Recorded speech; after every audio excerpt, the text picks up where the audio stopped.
What's up guys, it is Matt here, and today we are going to be doing our 2017-18 predictions, the most controversial video on the channel. It's the Premier League predictions, so what are we waiting for? Let's get into it.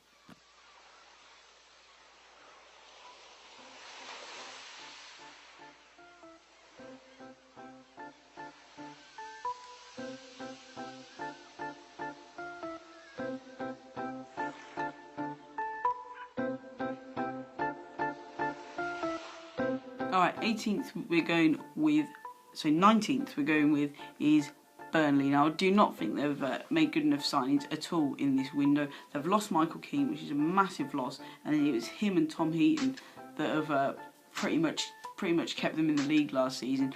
And Michael Keane is a big loss to Everton. I think that's probably the main reason that Burnley are going to be back in the Championship next season. Now 18th is Brighton. Now again, a few decent signings, but like all three of these bottom three clubs, none of the signings they made I don't think are good enough to stay in the Premier League. So Brighton are going to be the other team to go down. So Brighton, Burnley and Huddersfield to go down this season. Okay, now just avoiding the drop in 17th place, I'm going for Swansea City. Now they've signed that Tammy Abraham guy who could be decent up front, not really sure. I think he came from Nottingham Forest or something like that and had a good season last year. So whether or not he can work wonders or not in the Premier League, we're still yet to find out with him. But I think Sigurdsson is probably going to leave, and that's why they're just going to stay up. I think they'll probably finish a lot higher if Sigurdsson, though, but 17th for Swansea. Alright, it was literally this morning that this team signed a player, but still, I don't think they're going to be good enough. Watford, they're going to be the side to finish in 16th. They're going to be the side to finish 16th. It's going to be Watford. Now, they signed Gray from Burnley just this morning for £18.5 million. Whether or not he's going to be good enough at Watford, I'm not really sure. They've got Marco Silva as their manager, who kept Hull no, he didn't keep Hull in the Premier League. He did a good job at Hull last year. He obviously, I think you needed a miracle basically to keep Hull up last season. But they signed that Will Hughes guy from Derby. He finally gets his chance in the Premier League after all of this time. They also got Chalobah in centre mid as well, who I think could be a good signing. So yeah, 16th. I don't think they're really going to be in trouble with relegation. I don't think they'll go into the relegation zone at all during the season. I think they'll just be sort of sitting there throughout the season, just another club to make up the numbers. So Watford for 16th. Alright, now into 15th, I'm going with Crystal Palace. Now they've obviously got the strong home fan base, the strong fan base behind them. Literally just an hour ago on the BBC Sport website, apparently they've got Fosu Mensah on loan from Man United, which I think is a fantastic addition. A brilliant young player in Fosu Mensah, as much as I hate saying that about Man United players. They've also signed a few players from Ajax, that Vijweld guy, Vijweld or something like that. Yeah, Frank de Boer as well. Their new manager, who I think could be good in the Premier League. I think again 15th, just going to be adjusting to life in the Premier League, and I think yeah, just stable season for Palace. Right, this is probably a controversial one. In 14th, Newcastle. Now you're probably least expecting this one. You're probably expecting them to be much further down the table than 14th, but I think Rafa Benitez is a very experienced Premier League manager and will keep them up quite comfortably. They're obviously not the strongest side in the league. They haven't got the strongest they haven't got the strongest side in total, but I think they've signed some good players. They signed that Moreno guy from Dortmund on loan. They've made a few signings. They haven't made fantastic signings, but Dwight Gale, is he going to be good in the Premier League or not? Mitrovic, is he going to be good in the Premier League? They haven't really got goal scorers. They've got goal scorers in the Championship in Gale and Mitrovic, but are they going to be goal scorers in the Premier League? We're still yet to find out. So yeah, 14th for Newcastle, again, another solid season. I think it would be a disaster if they went back down again. Alright, now a team I have a lot of respect for next, in 13th, we've got West Brom. Now they've signed Jay Rodriguez from Southampton, which I think is a brilliant signing. He's a brilliant player, again, if he can stay fit. He was injured quite a lot last season, but again, good signing if he can stay fit. And it's another mid-table finish for West Brom in 13th. Alright, now in 12th, I'd usually put this team around 9th or 10th, but because they have lost Marko Arnautovic, they are going to finish 12th, and that is obviously Stoke City. Arnautovic has gone to West Ham, and I don't think they have good enough players that they've bought in. They haven't bought in good enough players to replace him at all, and I think Shaqiri needs to have a massive year in this year. They've signed Choupo-Moting, who I think he's just everyone thinks he's going to be good, but he's just going to flop like pretty much every Stoke player does, every Stoke striker does in the Premier League. So 12th for Stoke City. Big loss in our now. 11th, I'd usually, and you probably would usually expect these to finish between about 6th and 10th, and that is Southampton, who is sort of, they're not quite at the top, but they're not anywhere near the bottom, just like average, top half of the table. But they've done it again, haven't they? They've shipped loads of players out and they haven't bought enough players in, but they usually stay pretty stable. But I don't think they're going to do as well as they have done when they've gone with that technique. Van Dijk, I think, will leave. Whether he comes to Liverpool or Chelsea, I have no idea, but I think Van Dijk is going to leave. Rodriguez to West Brom that I just talked about, maybe a loss. I doubt he will be. But yeah, 11th for Southampton. Let's get into the top 10 now. Alright, now into 10th, we're going to have West Ham United, who have made 2 fantastic signings. They made a few solid signings like Zabaleta, but the 2 main signings that they have made is Marco Arnautovic and Chicharito Hernandez, or Javier Hernandez, whatever his name is. Yeah, 2 massive signings for West Ham United, and I think that's why they're going to finish in the top half. They may even finish higher this season.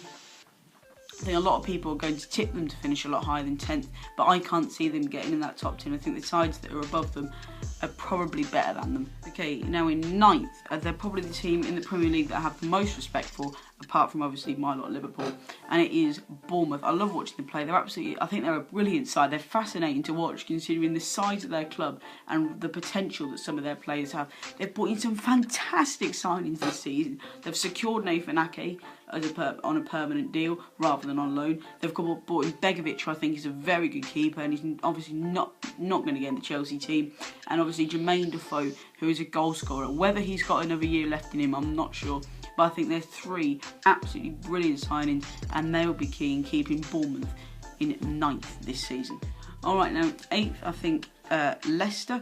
It's Craig Shakespeare's first full season in the Premier League, and I think he's going to be alright for them. I think Mahrez could go, which could take them possibly maybe to 12th or 11th. But yeah, if they keep Mahrez, I think Leicester could easily finish 8th this season. Now in 7th, this position is pretty much reserved for them every single year, and it is Everton. Now they've lost their main man in Romelu Lukaku, but they've actually used that money and bought in some good players. They bought in Michael Keane from Burnley, who I think is a fantastic centre-back. They bought in Wayne Rooney as well from Manchester United. That David Klaassen guy, is he going to be good? He was good in the Netherlands in the Eredivisie, but is he Premier League quality? We're going to find out. But yeah, Everton, they always bring in big players. They don't always quite live up to expectation, and they always finish around 7th place. Now let's get into the toughest part of the table, the top 6. Now I genuinely think that from whoever finishes 1st and whoever finishes 6th, at the end of the season, there might be 1 point between each team. 6 points between 1st and bottom. 1st and 6th, it could be that tight this season, and I just can't call it. It's so hard. I've had to do a lot of crossing out, and there's been so much to consider when writing out my top 6, but I've got my final top 6, so let's get into it. Now I think this is the most controversial position in the video, apart from, the second most controversial decision in the video, and it's Spurs. They're going to finish 6th, I reckon, this season. Now, there are 2 reasons why they're going to finish 6th. 1, they're playing at Wembley this season. They flopped there in the Champions League last season completely. I don't think they actually won a game there, did they? So I think Wembley is going to take some getting used to this season. And the second reason is their squad. They haven't made any signings this season, and they don't really have that squad depth. They've got a brilliant youth academy, which they're going to have to rely on this season. What if Kane gets injured? What if Ali gets injured? What if even Son gets injured this season? Eriksen, it could be a very big problem for Spurs if they are hit by injuries. They need to bring in some big players. Sigurdsson, I think, would be a great signing for them, or even Ross Barkley. They need to bring in one of those 2 players, and they need a backup striker. Is Vincent Janssen good enough to come in and back up Harry Kane if Harry Kane's out for sort of 4 months of the season or something like that? That's why I think they don't have any backup players. They've only got a starting 11 and no real backups, which they need to sign some backup players for sort of 10, 12 million, something like that. Someone they can bring on in the cup games or something like that, that will improve their team by a long way. So Spurs to finish 6th. When I'm 5th is my lot, Liverpool.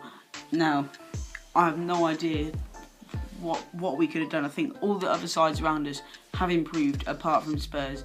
We've got a left back in Andrew Robertson who came from Hull. Whether or not he's good enough to keep us in that top 6, I'm not sure. I think it does free up Milner's play in a lot of positions. He's a very versatile guy, but I think Robertson probably will end up starting left back. They've also brought in Mo Salah and that Dominic Solanke guy, who's a very promising young player when I've seen him in pre-season. And Salah has been absolutely fantastic in pre-season from what I've seen about him. But I think if Coutinho leaves, we might switch positions with Spurs and finish down in 6th, and they could even come up to 5th. But we have to keep Coutinho. That is the priority. Klopp has said he's not for sale. I don't think the chairman wants him to go. If Barcelona offer enough money for him, then I think they'll get him. But they offered €100 million yesterday, and it was turned down. So watch on that story. If Liverpool keep Coutinho, they will finish 5th and maybe even 4th. In 4th, I've gone for the champions, Chelsea. Now, the main reason for this is Nemanja Matic. Why on earth would they let him go? A very good centre midfielder who I think I would have put him second if they'd have kept him. But why would you sell him to title rivals, Champions League rivals, Manchester United? I don't know why you'd sell them to him. I think that was a silly mistake from Chelsea to sell him to Manchester United. I think Diego Costa's going to go, and Morata I don't think is probably not good enough to replace him. And giving Zuma to Stoke on loan. They need backup centre-backs. They haven't really got a squad depth either, just like Spurs. So that's why Chelsea are going to finish 4th. They've also got Champions League football as well, which I think could be a problem for them. Okay, in 3rd, it is the first of the Manchester clubs, and it is Manchester United. They are going to finish in 3rd place. Romelu Lukaku, Nemanja Matic, Lindelof, just to name a few of their signings that they have brought in. I think Ibrahimovic is a big loss. He could re-sign. Ibrahimovic and Lukaku up front would probably win them the league. They've got a pretty decent defence now. They've sorted that out, which obviously Liverpool haven't done, something I forgot to say. But yeah, Manchester United, I think Mourinho knows how to win the league. They know what they're doing now under him, and I think they'll come back this year with a bit more firepower and finish in 3rd. Maybe even next season they can start pushing for that trophy. Right, you know, I said Spurs was the second most controversial. He's the most controversial. Arsenal in 2nd.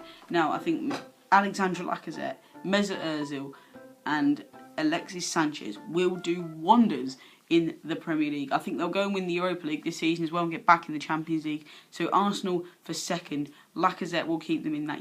Lacazette, I think, was a fantastic addition to their side. They've got that left back from Schalke. I have no idea how you pronounce it, but you all know who I'm talking about. And they've kept hold of players. They haven't let anyone go this summer. And I think if they keep Ozil and Sanchez, they will push for 2nd. Right, so in 1st, we're going for Manchester City. They made some brilliant signings and they've got rid of Deadwood, like Fernando, who's gone to Galatasaray, Navas, who's joined Sevilla, just to name a few. And yeah, some fantastic signings they've made. They've got Danilo in there at centre-back. Well, centre-back, right-back, left-back, centre-mid. He can just play anywhere. I think they've really shored up their defence. If Company stays fit this season, it'll be a massive season for him. I just can't see anybody better than Manchester City at the moment. Kyle Walker at right-back as well. So many brilliant players that they've brought in. Guardiola's 2nd season in the league, and I think he's going to win the league. So yeah, Man City for the title. Alright, so that's just about it for this video. Drop a like on the video if you have enjoyed it, and feel free to comment any of your opinions below. If you're new to the channel, don't forget to subscribe, and until next time, see you later.